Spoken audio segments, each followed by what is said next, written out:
Senators John McCain and Lindsey Graham pushing for greater military action in Syria. This is what the president told Fox Business Network's Maria Bartiromo about that. Take a listen. We're not going into Syria, but when I see people using horrible, horrible chemical weapons, which they agreed not to use under the Obama administration, but they violated it. They said they got rid of them. Hey, look, what I did should have been done by the Obama administration a long time before I did it. And you would have had a much better, I think Syria would be a lot better off right now than it has been. All right, you just heard it. That is the president. He said, we are not going into Syria. Reaction now from Ben Collins. He is a former Green Beret. Senators McCain and Graham are urging the creation of safe zones and grounding the Syrian Air Force. That's going a good deal further than the president wants to go. What do you make of the ideas of Senators McCain and Graham?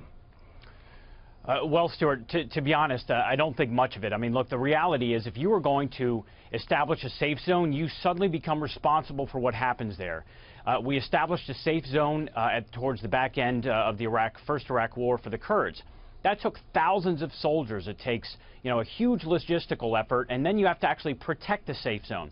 So let's go back to 1995 when we had established a safe zone, during the Bosnian War, and essentially the peacekeepers there were about 400 Dutch, essentially ran away as soon as the Serbs came in, and they massacred 10,000 Muslim Bosnians. Now, again, safe zones are easy to say, but once you establish it, it becomes a massive target, and you better be ready to back it up with force. Well, that's safe zones. What about grounding the Syrian Air Force, which America could do relatively easily without troops on the ground? Sure, certainly, but then the question becomes, well, it's not just the Syrian Air Force that's up in the air, it's also the Russian Air Force. Now, I'm not saying that we should or should not. I hope that Senator Graham and Senator McCain think through what are the consequences. What if we shoot down a Russian plane? Right? What if one of our planes gets shot down by an air battery? What happens then? Murphy does appear in war, and the best laid plans, tend to go crazy. So, again, there would be dramatic consequences. What if that plane gets shot down and we have to rescue a pilot in the middle of Aleppo? Those are easy things to say, but the logistical consequences to them and the second and third order effects could be massive, and I hope that they take that into account. So you are comfortable with the president's statement, we are not going into Syria? Well, certainly. I mean, look, we've already been working on training, some of the rebel troops that are there. Look, Syria is a mess. I mean, it's not just, it's the Syrians, the pro-Assads, you've got the Kurds, the Turks, the number of rebel groups that exist, and if somebody can tell me what a rebel group, what the moderate looks like, I'd love to see it. The fact is, Obama had one red line that he refused to cross, and that was don't do anything to upset Iran.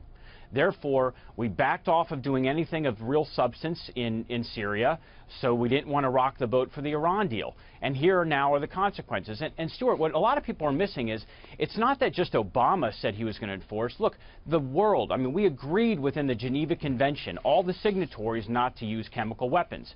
So everybody's looking at President Trump right now, and everybody's looking at America and saying, should we have or shouldn't we have? The better question is, where was everybody else when these weapons were being used that signed that accord? You are a former Green Beret. We understand that there are special forces already in Syria.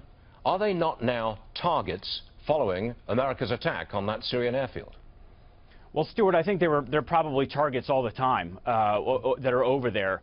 The real question is, are they actually there with some very clear, concise goals that are realistically achievable?